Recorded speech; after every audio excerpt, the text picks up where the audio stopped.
पापा। हाँ, आ गया बेटा। हाँ पापा। बेटा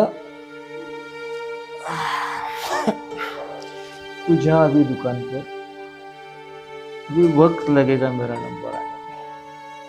पापा, मैं यही रुकूंगा आपके साथ, आप चिंता मत कीजिए। देखो बेटा,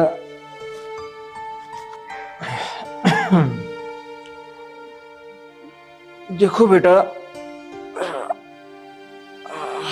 पहले ही मेरी इस दिल की बीमारी पर इतना खर्चा हो चुका है, ऊपर से दुकान पर नहीं जाओगे कैसे चलेगा भाई। वैसे भी क्या करूं दुकान जाकर, ऑनलाइन और ये शॉपिंग मॉल की वजह से पूरा धंधा ठप हो चुका है। बात तो तेरी सही है बेटा, लेकिन दिवाली सर पर है, ऊपर से ऊपर से इतना माल भर रखा है कर्जा लेके। दुकान नहीं खोलोगे तो कैसे चलेगा, पता नहीं कब ये हार्ट मिलेगा मुझे। मिलेगा, जरूर मिलेगा पापा। भगवान करे जल्दी मिल जाए।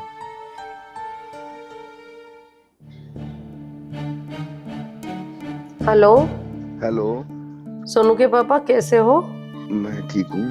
सोनू कैसा है? सोनू ठीक नहीं है, उसकी तबीयत दिन पर दिन बिगड़ती जा रही है।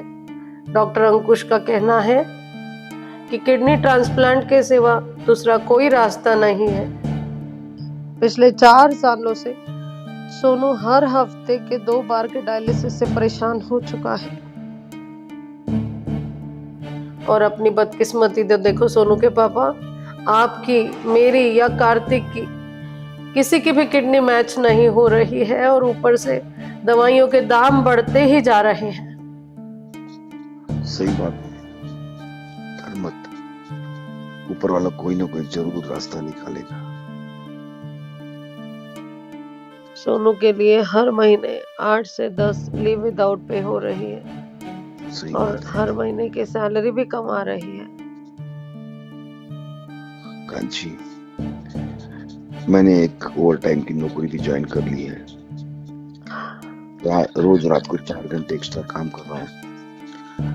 मुझे पूरा यकीन है आने वाले कुछ ही दिनों में हम लोग किडनी के लिए जितना पैसा चाहिए उतना जमा लेंगे, ताकि सोनू को जल्द से जल्द हम किडनी दिला पाए। बस अब ईश्वर पर ही भरोसा है। ईईजी और बाकी की रिपोर्ट देख के यही पता चलता है कि brain is almost dead. What about other organ status? Sir, LVF two D echo और ऑल कार्डियक रिपोर्ट इतने खराब नहीं है, वेंटिलेटर पर रखने के बाद पेशेंट का हार्ट बचाया जा सकता है। Nephro? Sir, as per nephro reports, serum creatinine and EGFR reports are good. I think we can save both the kidneys. Very good. What about general status sir? Sir, सभी lab reports are not positive, almost negative. BP pulse एकदम down है। मुझे लगता है आप और doctor Dinesh decide कीजिए whether we put on ventilator or not. और जहाँ तक मुझे लगता है पेशेंट के फैमिली मेंबर्स वेंटिलेटर का खर्चा अफोर्ड नहीं कर पाए। Okay. So in that condition, Dr. Gauri, Yes, sir. please explain patient condition to their family members and close ones with the help of Sister Lily immediately. Right, sir. And all the best. Let's adjourn our meeting here. Yes.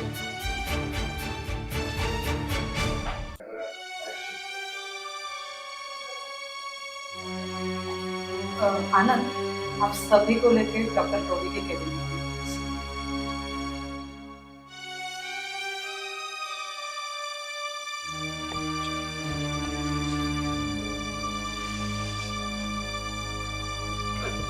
आनंद, आपके पिताजी washroom में गिरने के बाद काफ़ी समय तक उन्हें हॉस्पिटल नहीं लाया गया। गोल्डन आवर्स बीत जाने के कारण दिमाग को जो खून का सप्लाई है वो पूरी तरह से बंद हो गया है।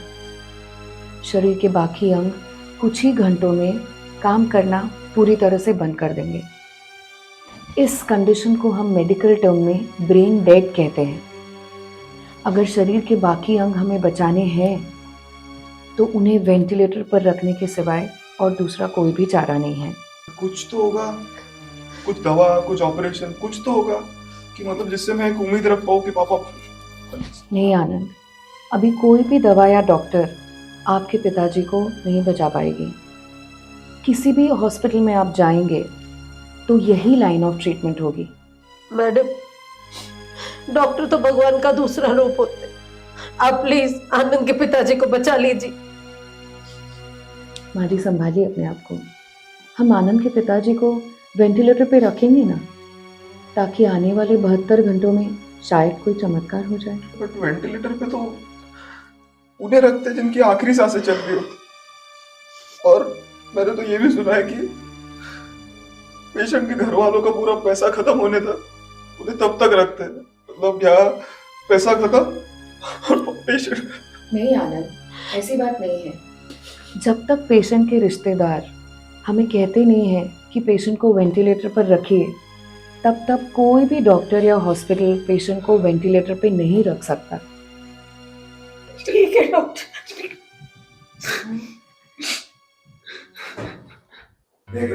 Yes please. Good evening sir. Good evening. आइए दीपक जी, बैठिए। थैंक यू आज एफएमआरआई का क्या काम लाया आप? सर एक्चुअली मैं पहले पहचान करा के हमें आप सभी को बताने में बड़ी खुशी हो रही है। हमारे जो सीनियर साथी थे विशाल दा सर, उनके छोटे भाई रहे हैं। जी हाँ, विशाल दा मेरे बड़े भाई थे और उनकी प्रेरणा की वजह से ही आज मैं डॉक्टर बना। मेरे पूरे एजुकेशन का फाइनेंशियल सपोर्ट उन्होंने ही किया था, लेकिन एक ट्रेन ट्रेजेडी की वजह से आज वो हमारे बीच में नहीं रहे। विशाल दा ने, जब मैं कलकत्ता में पीजी कर रहा था, तब कई आपके संगठक और संगठन के लोगों से उन्होंने मुझे मुलाकात करवाई थी। तब आपके सीनियर संगठक एक थे, उनका नाम जयेश दा, जिन्होंने आपके संगठन के लिए शादी तक नहीं की। और एक थे जो उस वक्त के जनरल सेक्रेटरी थे, यस। और एक थे जो आपका संगठन का काम देश और दुनिया तक लेके गए थे, Amitabh Guha. Yes yes yes. So आप जैसे संगठक और संगठनों के लिए मेरे दिल में बहुत बड़ी इज्जत है, क्योंकि विशाल दा और आप जैसे संगठनों ने अपने निजी स्वार्थ का त्याग करते हुए ना सिर्फ आपके एमआर साथी बल्कि देश के कई लोगों की दवाइयों की कीमतें कम करने की कोशिश की। आप जैसे लोग प्रमोशन ना लेते हुए 30-40 हज़ार की तनख्वाह में संगठन के लिए काम करके अपना पूरा परिवार चलाते हो। लेकिन अगर आपने कंपनी के प्रमोशन लिए होते तो आप ना सिर्फ जीएम बनते बल्कि वाइस प्रेसिडेंट तक बन जाते। आपकी सैलरी हजारों से लेकर लाखों करोड़ों तक पहुंच जाती। लेकिन आप लोगों ने आपके संगठन बल्कि इस देश के 140 करोड़ लोगों की रोज़मर्रा की ज़िंदगी की दवाइयों की कीमतें कम करने के लिए आपने जी जान कोशिश की है। और इसके लिए ही मेरे दिल में आपके लिए बहुत सम्मान है। और आपके संगठन के बहुत से साथी जो मेंबर है आपके, वो हाथी कमीशन के मेंबर भी रह चुके हैं। सो और क्या बात। सर, पिछली बार आपने हमें जो आंदोलन में हमारा 1 करोड़ सिग्नेचर का कैंपेन हुआ, उसमें पहली शुरुआत हमने आपके सिग्नेचर से ली थी। उस वक्त आपका सपोर्ट से वो हमारा आंदोलन यशस्वी रहा सर। अब फिर से सभी बहुराष्ट्रीय कंपनियां अंतर्राष्ट्रीय न्यायालय में जाने की कोशिश कर रही है। उन्हें किसी भी तरह से यह हमारा इंडियन पेटेंट एक्ट हटाना है। आने वाले इस कॉन्फ्रेंस में हम ये दिशा लेके जा रहे हैं कि इसके साथ कैसे आगे कैंपेन बनाया जाए। सर, आप तो जानते हो कि दवाइयों की कीमतें कम करने के लिए हमने जो आंदोलन लिया था, उसके साथ और एक मुद्दा भी हम लोग जोड़ने जा रहे हैं। दवाइयाँ तथा दवा उपकरण जो है, इनका अगर सरकार जीएसटी हटाती है और इनका जो बाहर से जो उपकरण आते हैं, जो दवाइयाँ आती है, उसका इंपोर्ट ड्यूटी अगर कम होता है, उसी के साथ अगर शुगर चेक करने की हमारी जो स्ट्रिप होती है, उससे के साथ अगर हमारा जो एक्सरे मशीन है, हमारा जो कैथ लैब है, हमारा जो बाकी सभी इंस्ट्रूमेंट हैं, इन सभी का अगर सरकार ये सब जीएसटी कम करती है, ड्रग प्राइस कंट्रोल में लाती है, तो पेशेंट के ऊपर जो ट्रीटमेंट के अलावा जो खर्चा बढ़ता है, जो कि टेस्ट का खर्चा बढ़ता है, वो भी कम हो जाएगा और वो पेशेंट जल्दी ठीक हो जाएगा। जैसे कि सर आपको पता है, मेडिकल रिप्रेजेंटेटिव भी असंगठित वर्ग में ही आते हैं, जिनको कि रिटायरमेंट के बाद मात्र 3 से 4 हज़ार रुपये की पेंशन मिलती है, जो कि उनके प्रोविडेंट फंड के ही एक हिस्से को निकालकर उसमें से दी जाती है, जिससे कि सर रोजमर्रा की खर्चे तो बहुत दूर की बात है, मियाँ बीवी के बुढ़ापे का दवाइयों का खर्चा भी निकलना बहुत मुश्किल होता है। उस पेंशन की रकम को बढ़ाना ये भी एक मुद्दा है। जैसे कि आने वाली FMRA कॉन्फ्रेंस में मेडिकल रिप्रेजेंटेटिव संगठन ने लड़कर जो कानूनी हक मिलाए हैं, जैसे कि sales promotion employ act, law of pension act, law of gratuity act, law of bonus act और लॉ ऑफ मैटरनिटी एक्ट, इन सभी कानूनों को जो नए श्रमजीवी कानून आ रहे हैं उससे हमें बचाना है। और उसी तरह सर मेडिकल रिप्रेजेंटेटिव की तरह ही अदर सेल्स एम्प्लॉय जो है, जैसे स्टेशनरी, मार्केटिंग में काम करने वाले, अदर देन फार्मा इंडस्ट्री के जो जैसे पेंट्स है, हार्डवेयर, सॉफ्टवेयर, खाद्य पदार्थ आदि, इन काफ़ी लोगों का माल बाहर से आता है, जैसे कि मॉल और ऑनलाइन, जिसका सेल्स क्रेडिट उनको मिल नहीं पाता है, वो सेल्स का प्रेशर सहते हैं। और हमारे पेंशन के मुद्दे की तरह भी उनका भी पेंशन का मुद्दा हमको इस कॉन्फ्रेंस में उठाना है। जैसे कि मेरे साथी ने बताया, ये दवाइयों की कीमतों के साथ बाकी जो इंडस्ट्री के लोग हैं, सेल्स प्रमोशन वाले, इनके अलावा जो अदर इंडस्ट्री में जो सेल करते हैं, जो छोटे दुकानदार हैं, जिसमें कि मेडिकल स्टोर्स हो गए, तुम्हारे मोबाइल स्टोर्स हो गए और कपड़ा दुकानदार हो गए, व्यापारी लोग हो गए, किराना दुकानदार हो गए, स्टेशनरी वाले हो गए, इन सभी को भी इन मॉल सिस्टम की वजह से, ऑनलाइन की वजह से इनके धंधे पर असर पड़ रहा है। लोग ऑनलाइन से खरीदी कर रहे हैं, लोग बड़े मॉल से खरीदी कर रहे हैं, उनका धंधा कम होते जा रहा है। उनका धंधा कम हो रहा है, देश की तिजोरी पे भी फर्क पड़ रहा है। ये मुद्दा लेकर सर हम पूरे देश में 2 करोड़ सिग्नेचर पर लेने जा रहे हैं। हम चाहते हैं कि इस बार भी पहला सिग्नेचर आपका हो, ताकि हमारे आपके इस सपोर्ट से हम पूरे देश में 2 करोड़ सिग्नेचर जमा। बिल्कुल, पहला सिग्नेचर तो मैं करूंगा ही, लेकिन आपके संगठन के लिए कुछ आर्थिक मदद की भी जरूरी होती है, तो वो मेरे तरफ से और हॉस्पिटल की तरफ से एक छोटी सी मदद आपके संगठन के लिए, प्लीज इसे एक्सेप्ट कीजिए। Thank you sir, thank you very much. आपको रिसीट दे देते हैं। बिल्कुल, ठीक है, चलिए।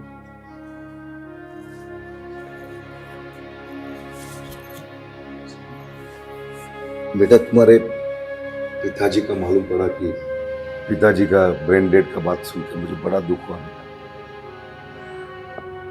एक 3 साल पहले तुम्हारे पिताजी ने और मैंने the federation of organ and body donation का एक कैंप अटेंड किया था, और वो कैंप अटेंड करने के बाद हम दोनों ने ऑनलाइन फॉर्म भरकर अपने अंगों को दान करने का इरादा किया था।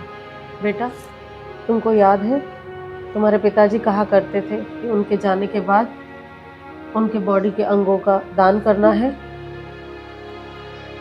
हाँ, मुझे भी याद है, बहुत बार बात करते थे वो ये बारे में मेरे साथ। शायद तुमको भी याद होगा। बहुत बार कहा था मुझसे। अब आपने क्या सोचा है? हम सभी ने यही सोचा है कि उनकी इच्छा पूरी की जाए। बहुत अच्छा। अगर आपने यही सोचा है तो इसी हॉस्पिटल में the federation of organ and body donation के कुछ कार्यकर्ता जो मेरे दोस्त हैं, उनको ऑफिस इसी हॉस्पिटल में ऊपर है। अगर आप कहते हो तो उनसे सलाह ले सकते हैं कि पिताजी के अंगों को इस तरह से दान दिया जाए, कौन से अंग दान हो सकते हैं। यही मुझे अच्छा लगता है। क्या लगता है आपको? चलो ठीक है। सतीश जी, मेरा दोस्त इस हॉस्पिटल में एडमिट है। ये उनकी फैमिली है, उनका बेटा, मिसेस और बेटी। मेरा दोस्त इस हॉस्पिटल में एडमिट है, वो ब्रेन डेड से परेशान है। 72 घंटे में एक ही अवयव उनका डेड होते जाएगा, ऐसे डॉक्टर ने बताया है। और पूरी फैमिली ने निर्णय लिया है कि उनके अंगों को दान किया जाए। आप बताइए आगे हमें कैसे करना चाहिए? देखो, आपने ये बहुत ही अच्छा काम किया है कि आपके पिताजी के अंगदान की इच्छा को आप आगे ले जा रहे हो। बहुत ही सराहनीय काम है ये आपका। और हमारे देश ने इतनी तरक्की की है, आगे भी करता रहेगा, लेकिन अंगदान में अभी तक इतनी प्रगति नहीं हुई है। आप सभी परिवार का मैं बहुत आभार व्यक्त करता हूँ कि इस दुख की घटना में आपने बहुत ही अच्छा निर्णय लिया है। देखिए, हमारी संस्था the federation of organ and body donation सारे लोगों के लिए जन जागृति का काम करती है। अंगों का जो दान हो रहा है आपके पिताजी के द्वारा, उनके द्वारा कई लोगों की जानें आप बचाने जा रहे हैं। आपको पता है, हमारे भारत देश में साल में 5 लाख लोगों को अंगदान की प्रतीक्षा रहती है और उनमें से केवल 1000 लोगों को ही अंग मिल पाते हैं। देश में 4,99,000 लोग ऐसी ही प्रतीक्षा में रह जाते हैं। उनकी शारीरिक क्षमता बिगड़ती जाती है, दवाइयों का खर्चा बढ़ जाता है, बहुत से प्रॉब्लम्स हो जाते हैं। और आपके पिताजी का हार्ट एक जरूरतमंद आदमी का जान बचाएगा। आपके पिताजी का फेफड़ा एक आदमी की जान बचाएगा। लीवर यानी कि गुर्दा, ये 2 आदमी की जान बचाएगा। पिताजी के ब्रेन डेथ के बाद उनके शरीर के द्वारा जो अंगदान आप करना चाहते हैं, उनके शरीर के अंगों की वजह से कितने सारे लोगों को जीवन में आप नई उमंग पैदा करने वाले, नए लोग एक आशा से जिएंगे। ये बहुत ही बढ़िया आपका काम है। आपके पिताजी की 2 किडनियां 2 लोगों को जिंदगी देगी। इसके लिए मैं आपका बहुत आभार व्यक्त करता हूं। और यही नहीं, आपके पिताजी की 2 आंखें, 2 हाथ, 2 पैर, 2 कान, और सोचो न जाने क्या क्या काम आएगा और किसी की जिंदगी संवर जाएगी। आप सोचो कि आपके पिताजी के अंगों द्वारा कितनों की जान बच जाएगी और कितने को जिंदगी मिलेगी। आपके पिताजी को जिंदगी मिलेगी दोबारा। डॉक्टर, आनंद के पिताजी के ब्रेन डेड होने की वजह से परिवार के सभी सदस्यों ने निर्णय लिया है कि उनके अंगों का दान किया जाए। आपके निर्णय का स्वागत है। आनंद अगले 72 घंटों में आनंद के पिताजी का एक अंग काफी लोगों की जान और अंग बचा पाएगा। सिस्टर लिली, वो फॉर्म्स लाइए।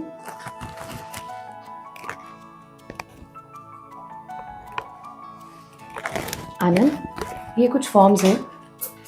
इन पर मुझे आपके और आपके नज़दीकी रिश्तेदारों की सिग्नेचर्स चाहिए और आधार कार्ड और डिक्लेरेशन भी चाहिए।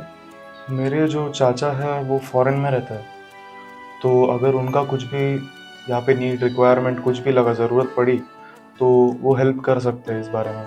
कोई बात नहीं, अगर आपके चाचा जी यहाँ पे नहीं आ सकते तो सरकार ने नए कायदे कानून बनाए हैं।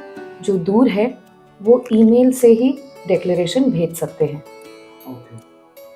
ठीक है सिस्टर लिली, ये फॉर्म्स इन्हें एक पेज पढ़कर, समझाकर और इनकी सहमति के बाद ही आप सिग्नेचर्स ले लीजिए।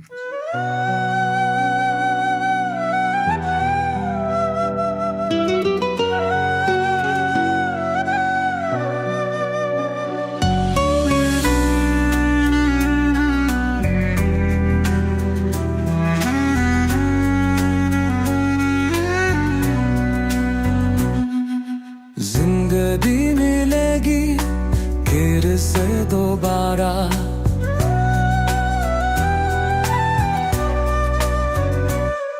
दिल धड़केगा फिर से दोबारा, तेरा हर अंश होगा किसी का सहारा, जिंदगी मिलेगी से दोबारा।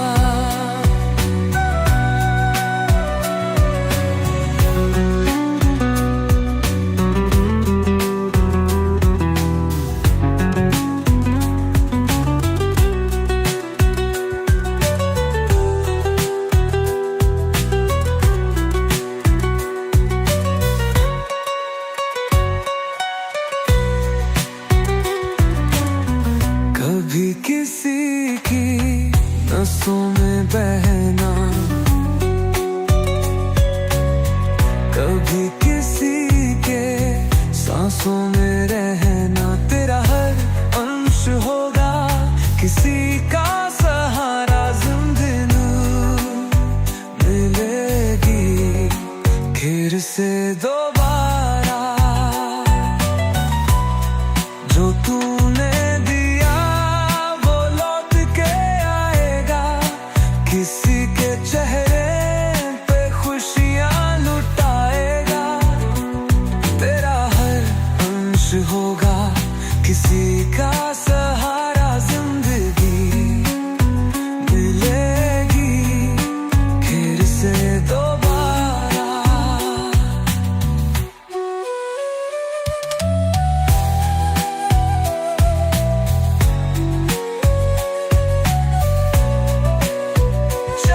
खुशियों का एक दिन